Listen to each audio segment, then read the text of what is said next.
And for those who don't know, hold on a second, we're mentioning this person,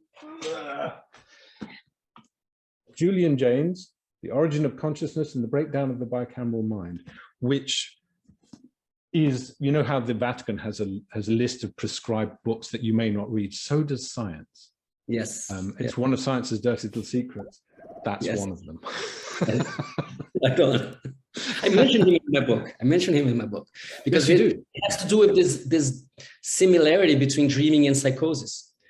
If in the early days of psychiatry, people like Bloiler and Kraepelin and even Freud, they all agreed. They disagreed on many things, but they agreed that psychosis was like dreaming but awake.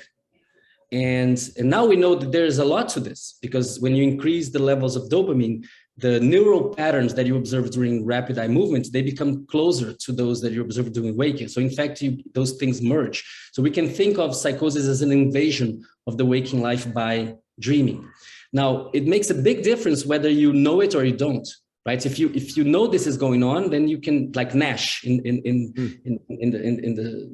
the story of Nash, at some point he becomes aware of his condition and he can talk to those characters knowing that they are in his inner world. Now, our ancestors had no theory about this. They didn't know about rapid eye movement sleep. They didn't know about the hippocampus or the cerebral cortex. So they had to take those encounters quite seriously. And when we discovered that I think the big mistake that science has done in the 20th century, and I think it's been unraveled in the 21st century, is that to understand that these creatures do not exist outside does not make them less interesting and less fruitful in terms of the relationship we can establish with them. Yes, absolutely. I mean, in this film that I mentioned about hearing voices, it's the idea that it's the invasion of the waking mind in a different way of these other parts of your mind that are not you. And the science has tended to pathologize them and see that as madness. And I put this to some of the people who had voices, and one of them was wonderful. She just looked at me and said, look, if you're mad, you'll have mad voices. If you're sane, you'll have sane voices. What's so complicated? Excellent and wonderful. Yes, James has a whole scenario, right? He imagined a scenario in which this has evolved and changed. And he proposed that up to 3,000 years ago, most people were hearing voices and they were obeying those voices. And the society was organized in a way that the person that was most psychotic was the pharaoh. And he believed he was God himself. And then at some point, people went from hearing voices of other people inside their minds and believing they were outside to talking to themselves all the time, hearing voices, but thinking, oh, this is my voice. He makes this distinction, he illustrates this distinction with the contrast between Achilles and Ulysses, right? And he says, Achilles was listening to the gods all the time, and he was actually quite dull when he was not hearing voices. And Ulysses was, in contrary, he did talk to the gods some, but he was mostly talking to himself and creating schemes and creating counterfactuals, daydreaming possible scenarios and trying to come up with solutions. So I think that when we realize that the minds that we have may be quite recent, that the software, the mental software has changed a lot quite recently, we may see that we evolved too fast, perhaps, and culturally. And in this process, we forgot something that is quite important. And it's an art of dreaming. It's the art of going towards sleep so that you can have rich dreams and be able to bring them back and enrich your community with them. I think this is what we need to rescue. If you don't mind, we've got thousands of people asking questions. I don't think I've ever seen so many, my goodness. Let's start to deal with them.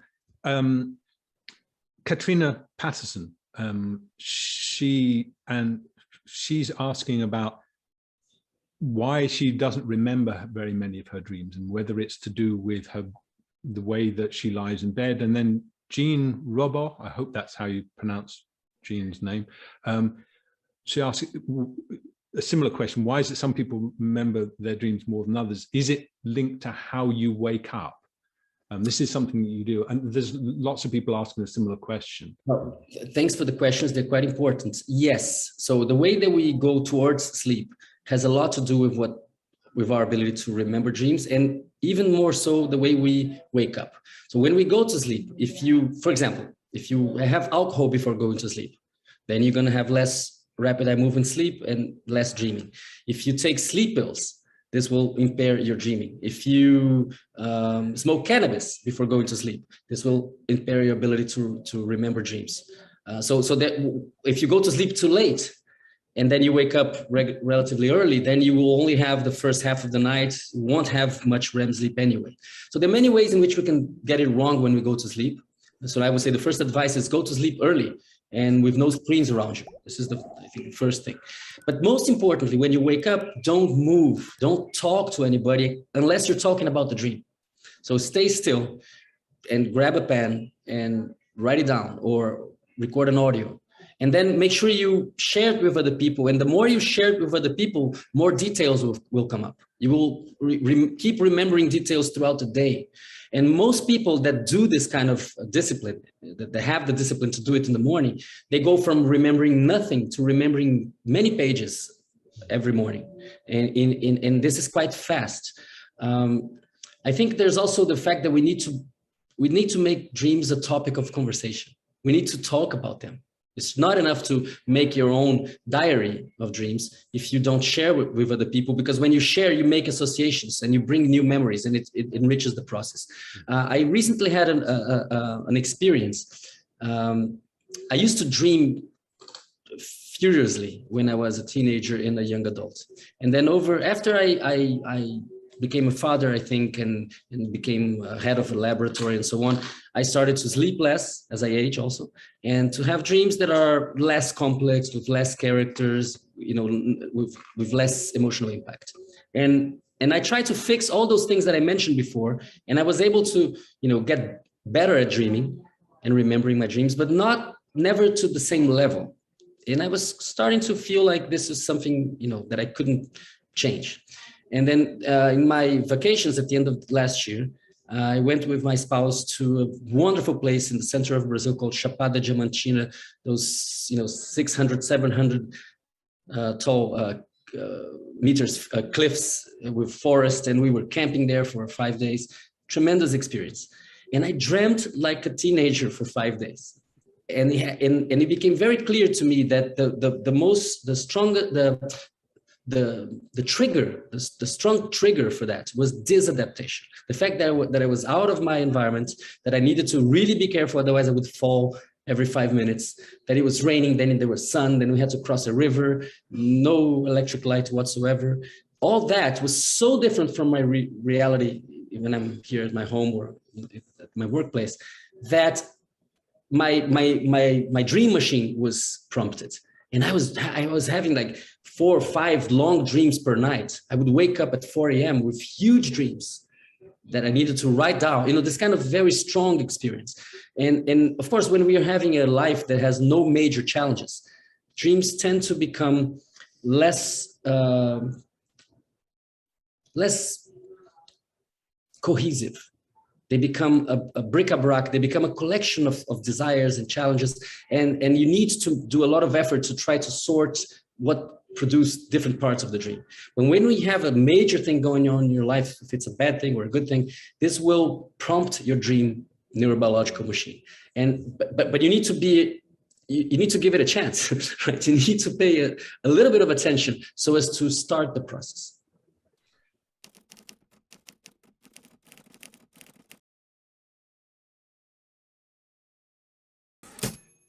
Fascinating, thank you. There's another one, Chris Bezant. Is there a neurological relationship between dreams and hallucinations? And you mentioned this relationship, and also the relationship to the hallucinations brought on by either meditation or by various hallucinogenic drugs like LSD or ayahuasca. Yes, the psychedelic substances that you mentioned that are similar to serotonin, but also cannabinoids in cannabis and other substances can produce dreamlike states.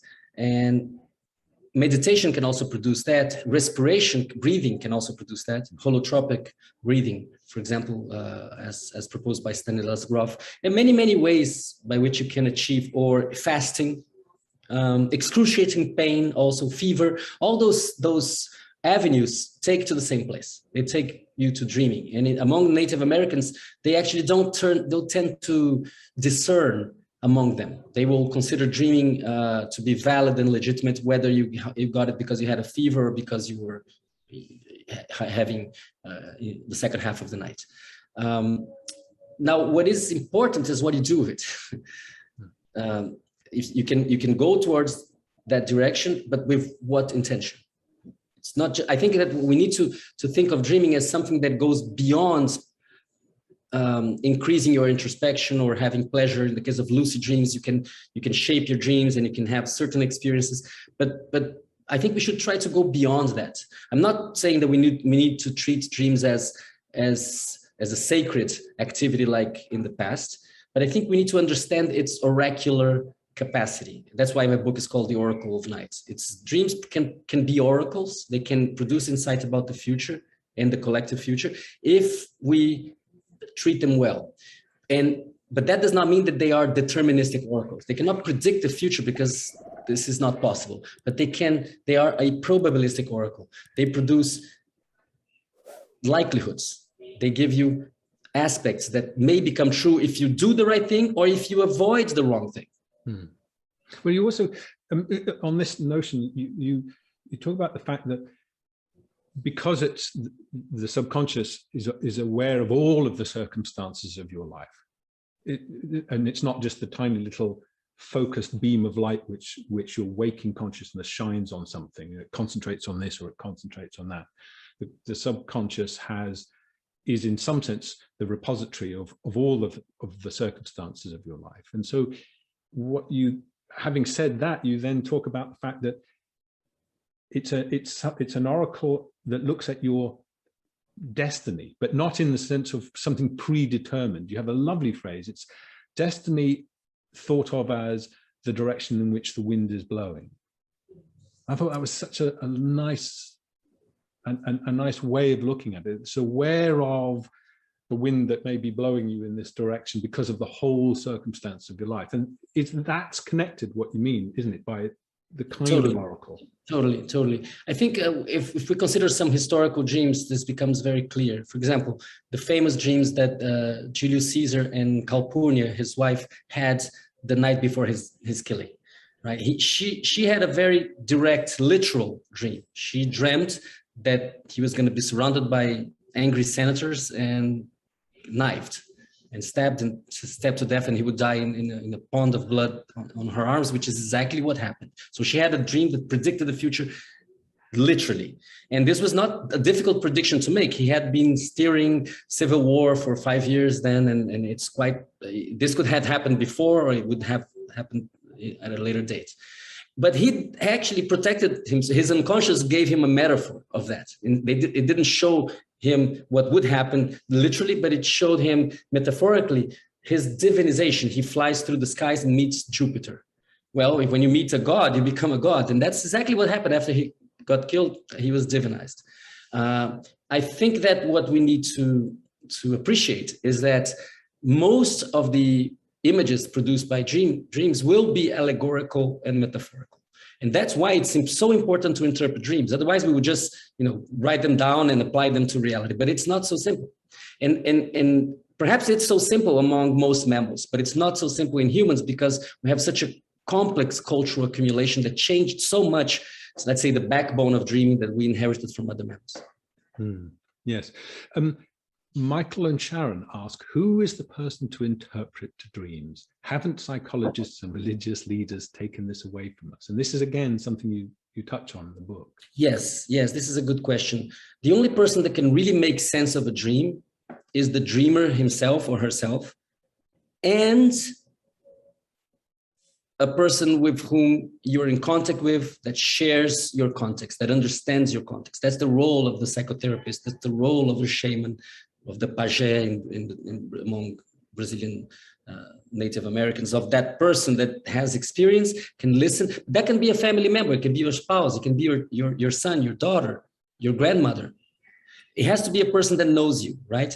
So that's why it's impossible to have a fixed explanation for dreams, to have those manuals that say, well, if when you dream of this, it means that. That's completely impossible, because dreaming about this is different for every person, and actually it will change over the course of a life. When I say I had a dream about a shark, most people will think, oh, it's a nightmare, but it may not be a nightmare. I may love sharks. So the person that is in a very good position to interpret a dream is the dreamer. But sometimes, and most often, we need a dialogue for that. We need a person. There's a nice story by Jung, and he has this very strange, weird dream, and he comes to his gardener and tells the dream. And the gardener says, I think it means this, this, and this. And Jung says, no, it doesn't mean this, but now I know what it means. Yes. And it links to something which you come to at the end of the book, and you only touch on lightly, which is the value of the elderly. When you're talking about someone who understands your context, there's also the broader context of the kind of things that happen in life and the kind of pitfalls that you can fall into. And there's a sort of wisdom which comes from which some old people have, simply because they've fallen in far more potholes than you have. Absolutely. And Absolutely. in a way, then, that's related to interpreting dreams, isn't it? I mean, yes. Why is it that shamans are often older? Yes. Yes, that's why I spend so much time in my book talking about dreams of dead ancestors and how important this was in our past. Before writing was invented, our ancestors really needed to value the elderly, because when they died, it was a whole encyclopedia dying. It was a collection of how to do things that was dying, and therefore there was a lot of respect for this knowledge, and for what how it was embodied was very important. Now that we have writing, we tend to think, and the new generations, they really think that the old people know nothing. I see it in my children. My children really don't think that I know much, and they want to teach me all the time, because they have a relationship with information that is so fast and so easy that they really can't appreciate how hard it was to build it and to transmit it and to preserve it. I think that part of our problem is that we are going towards the future with no consideration of the past. And this has to do with how we treat the elderly and their place in society. Of course, it has, this is a complex question, because the most wealthy people in the world are actually, older, not young people. But I think that we need to negotiate better with the different generations to build a better future. So we need to think of, on one hand, say, the indigenous leader, Raoni in Brazil, that has been defending the tropical rainforest. He has a lot to say about the future. He has lived a lot, as you say, has a lot of experience. But we need to put him together and talk to, say, Greta Thunberg, because the voice of the young needs to be listened as well. If we are to create a future that is viable, we need to consider all those perspectives. But the appreciation that those that have lived more can be better interpreters of situations, and in particular dreams, is something that people need to recover, because this is indeed the case. I remember when I was 20-something, and I had a strong love disillusion. And I was telling an old friend, a guy that was, at the moment, he was like 80. And then I said, oh, I will never love again. And then he said, well, I don't know what's going to happen to you. The only thing I can guarantee is that you love many times. Yes. I mean, you just because you can't make your mobile phone do all the things that it can do, doesn't mean that you know nothing about falling in love or dealing with grief or loss. So those things are a very ancient part of the human condition, more ancient than Apple phones. Yes. Yes. I'd love to talk to you, well, for a lot longer, but we're running out of time. One thing that people have asked is, how important is it for them to remember their dreams? I think quite so. When you remember your dreams and you write them down, you create a puzzle that brings together things that seem disconnected, and you start to connect them. And when you keep doing it, it's not something you will achieve in one morning, but if you do it chronically on a series of following days, a pattern will emerge. You will start to understand that the most pressing problems will surface in many different ways, but the problem will be the same. And then solutions to the problem will become possible. And this is something that comes over time. So, when I go back to my dream series of 20 years ago, and I really like to read them again and again, because I realized how much of my situation then was represented there, and I was not even aware. But when you have a lot of those, it becomes much simpler, because you're looking at the situation from many different points of view, and you're looking at as it's evolving. So it gives you not an image, but a movie of the situation. And so it really enriches your ability to solve problems. And I think also it makes suffering more bearable, because it gives you different perspectives. And it also makes joy more enjoyable, because it also shows you how it could have gone differently. So I think it enriches life and gives a more three-dimensional feeling to life. Siddhartha, thank you so much for being with us. It's been a pleasure. Hurry up and write your next book, please. You said you were writing one. Could you just get on with it, please, and come back and talk to us about it? Working on it and reading the books that you suggested to me, I will do. Brilliant. Thank you so much. Bye-bye.